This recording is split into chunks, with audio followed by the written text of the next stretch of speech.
कड़वी सच्चाई है, ज्यादा लोग अभी भी भगवान बुद्ध के बारे में नहीं जानते।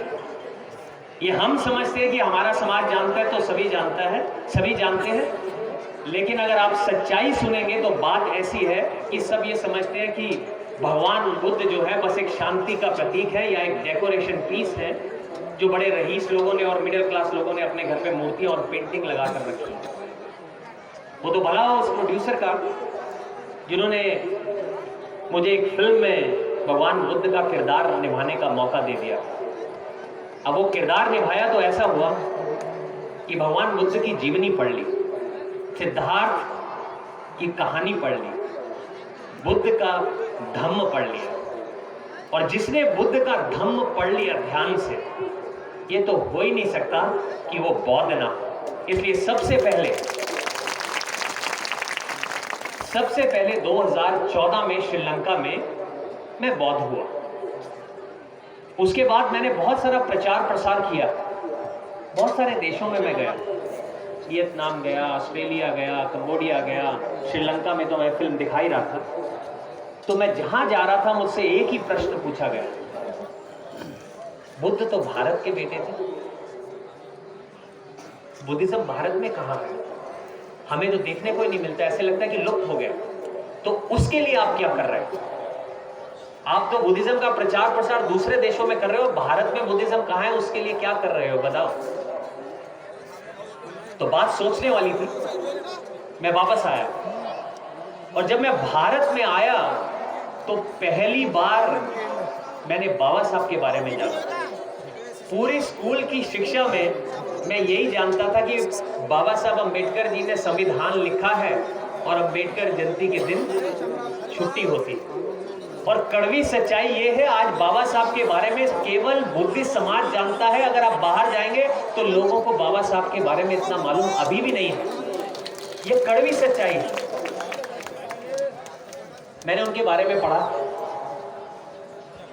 जब मैंने उनके बारे में पढ़ा और मैंने देखा कि कितनी प्रताड़ना उन्होंने सही अपने जीवन में, साथ उठने बैठने नहीं दिया गया, पढ़ने नहीं दिया गया, खेलने नहीं दिया गया, फिर भी उन्होंने स्ट्रगल किया और एक ऐसे मकाम पर पहुंचे कि आज उनकी तस्वीर जहां लगती है तो बड़े बड़े प्रधानमंत्रियों का सर भी उनकी तस्वीर के आगे झुकता है। यही नहीं, मैं ये कारवां आगे बढ़ाना चाह रहा था। तो आज स्थिति ये हो गई है कि बाबा साहब की पहली प्रतिमा वियतनाम के सबसे बड़ी मॉनेस्ट्री में लगने जा रही है 14 अप्रैल को। उनके विचार जो है बाहर पहुंचने शुरू हुए, लेकिन प्रश्न ये था कि भारत में केवल 1% बुद्धिस्ट ही क्यों रह गए हैं? उसका क्या कारण है? उसका एक ही कारण है कि हम सब में एकता नाम की चीज बिल्कुल ही खत्म हो गई है। एक आदमी ऊपर चढ़ना चाहता है तो दूसरा आदमी उसको खींच के नीचे ले आता है। जाना उसी चोटी पर है सबने, लेकिन सब लगे हैं कि इसको खींच कर कैसे नीचे ले आए। बाबा साहब की बात होती है तो आप सब कहते हैं, हम सब कहते हैं हमारे बाबा साहब। अरे हमारे बाबा साहब, मेरे बाबा साहब, हमारे बाबा साहब, ये होता है। जहां जाते हैं बाबा साहब की बात आती है तो हम सबके बाबा साहब। और जब कोई कार्यक्रम होता है तो आज गगन मलिक का कार्यक्रम है, आज नितिन गजबी का कार्यक्रम है, आज एक का कार्यक्रम है, आज दूसरे का कार्यक्रम है। कोई और आके ज्यादा बात ना कर जाए, ये स्टेज तो मेरा है। जिस दिन हम ये समझ लेंगे कि हर कार्यक्रम जो धम्म के लिए होता है वो हमारा कार्यक्रम है, उस दिन बात सारी चेंज हो जाएगी। जब तक एक नहीं होंगे, समाज जुड़ेगा नहीं, तो जो बाबा साहब का बौद्धमय भारत बनाने का सपना है वो पूरा नहीं हो सकता है। अब जुड़ने की बात करते हैं कि बुद्ध की प्रतिमाएं, जो मुझे कहा कि मैंने सोचा कि 84,000 बुद्ध की मूर्तियां मैं भारत में बांटूंगा, तो सच कहें ये अच्छी बात है कि बुद्ध जा रहे हैं सब जगह, बिहारों में जा रहे हैं, लोगों के घरों में जा रहे हैं, लेकिन ये मात्र एक तरीका है सभी को जोड़ने का। समाज को जोड़ने का। तो मैंने जो कार्यक्रम शुरू किया है, मैं चाहता हूं सबसे पहले भारत की जो महासंघ है, यहाँ पर हजारों महासंघ हैं, उन सारों को जोड़कर एक महासंघ बनाई जाए और उस महासंघ को जितने भी बौद्ध राष्ट्र हैं उनके साथ जोड़ दिया जाए, ताकि जितने भी बुद्धिस्ट राष्ट्र हमारे बुद्धिस्ट लोगों के साथ जुड़ना चाहते हैं, उनकी मदद करना चाहते हैं, उन्हें वो काम करने में आसानी हो। आज वो मदद करना चाहते हैं, लेकिन उन्हें मालूम नहीं है कि किस पर भरोसा करें और किस पर ना करें। मैं थाईलैंड में गया, मैंने उनसे पूछा कि आप भारत गए हैं? मैंने कहा, कोई कहता है 1 बार गया हूँ, कोई कहता है 5 बार गया हूँ, कोई कहता है 10 बार गया हूँ, लेकिन पूछा कहाँ गए हो? तो वही 4 जगह, बोध गया, सारनाथ, लुम्बिनी और कुशीनगर। मैंने कहा बुद्धिस्ट लोगों से मिले हो? कह रहे हाँ, वहाँ पर बहुत सारे बुद्धिस्ट लोग हैं। तब मैंने उनका रुख बदला, पिछले 3-4 साल से उनका रुख बदला, उनको महाराष्ट्र लेकर गया, MP लेकर गया और बहुत सारी ऐसी स्टेट्स में लेकर गया, और जो भारत के सही माने में बुद्धिस्ट हैं आप लोग, उनसे मिलवाकर कहा कि ये मिलो, ये भारत के रियल असली बुद्धिस्ट लोग, जिनसे आप आज तक नहीं मिले। अब समय चेंज हो रहा है। पिछले 4-5 सालों में एक नई क्रांति आनी शुरू हुई है। क्रांति बार बार नहीं हारता। धम्म चक्र प्रवर्तन दिन तो हम हर 14 अक्टूबर को मना लेते हैं, धम्म चक्र प्रवर्तन दिन आया है, उसे मनाना है, लेकिन धम्म चक्र चलाएगा कौन? क्या वही चक्र खड़ा है और हम जाते हैं कि आज धम्म चक्र प्रवर्तन दिन है, उसे मनाते हैं और घर वापस आते हैं? वो चक्का धम्म चक्र का चलाएगा कौन? वो हमें ही चलाना है। हम अगर धम्म को आगे बढ़ाएंगे नहीं, दूसरों को बताएंगे नहीं, तालाब से निकल के समुद्र में आएंगे नहीं, तो बौद्धमय भारत कैसे होगा? वो धम्म चक्र चलेगा कैसे? हमें यहां से निकलना होगा आज, क्योंकि हम तालाब में रहना चाहते हैं। कोई एक अच्छा मैसेज वायरल होता है तो केवल बुद्धिस्ट समाज में, कोई एक न्यूज़ आती है तो सारे YouTube बुद्धिस्ट चैनल में। कभी मैंने देखा नहीं कि एक स्कॉलर और एक बड़ा बौद्ध भिक्षु जो वहां पर खड़ा होकर किसी बड़े टीवी चैनल पे A grade, Zee news, Republic Bharat, Aaj Tak में डिबेट करता हुआ मुझे कोई दिखता ही नहीं। ऐसा क्यों? जबकि बुद्ध का धम्म तो इतना बढ़िया है कि अगर एक भी स्कॉलर या एक भी भिक्षु बुद्धिस्ट वहां पर खड़ा हो गया तो उनकी बातों का कोई जवाब दे नहीं पाएगा। तालाब से निकलकर अब समुद्र में आने का समय आ रहा है।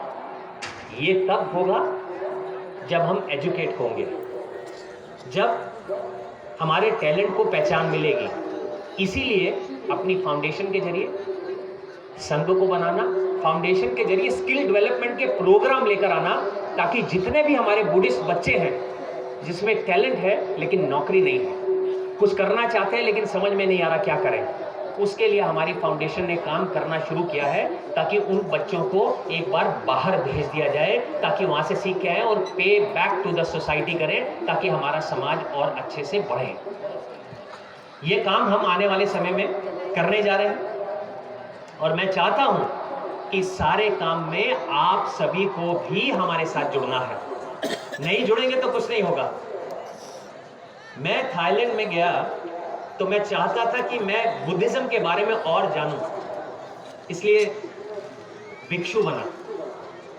100 दिन के लिए भिक्षु बना, सीखने के लिए कि धम्म है क्या, थोड़ा और अच्छे से जानूं।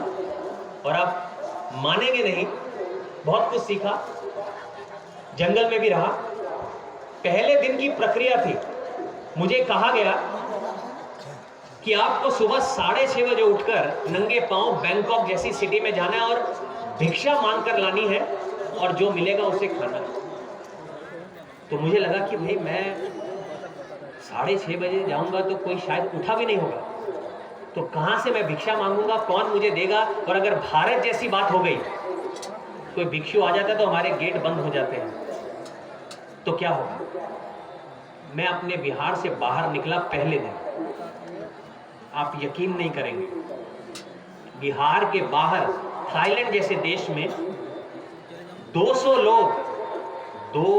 लोग बढ़िया से बढ़िया स्वादिष्ट खाना, स्नैक्स जो वो ला सकते थे, लाकर एक लाइन बनाकर खड़े हुए थे इस सोच में कि बुद्ध की धरती से एक लड़का आया है जो भिक्षु बना है, काश वो हमारा ये भोजन दान ले ले और हमें धन्य कर दे।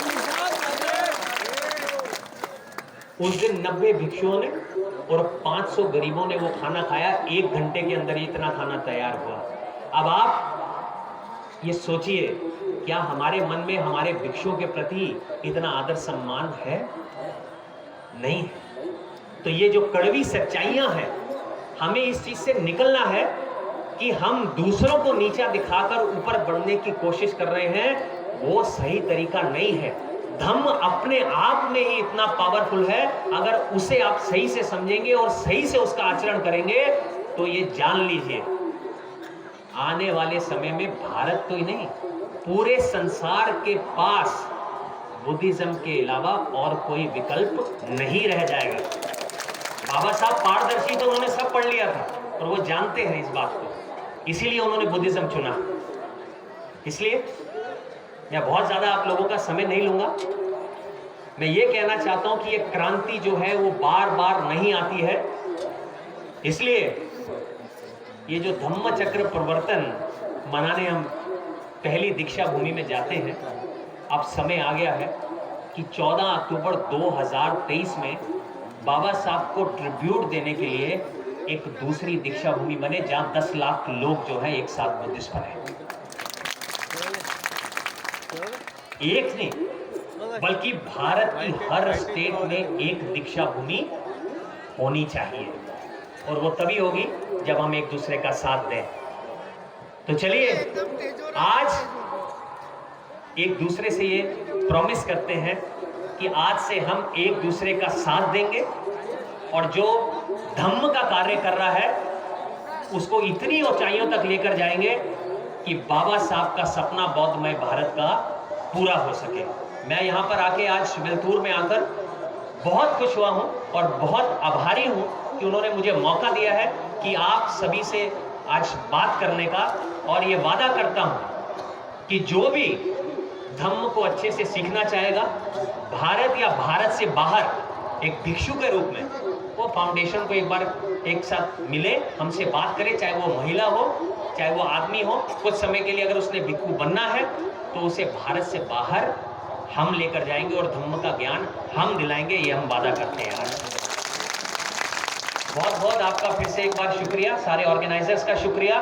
और मैंने अपना जीवन जो है बुद्धिज्म के लिए लिख दिया है, ये समर्पित कर दिया है अपना पूरा जीवन बुद्धिज्म के लिए। जब तक आखिरी सांस में लूंगा तो मेरा एक ही सपना रह गया है कि शायद मरने से पहले मैं बौद्धमय भारत एक बार देख लूं।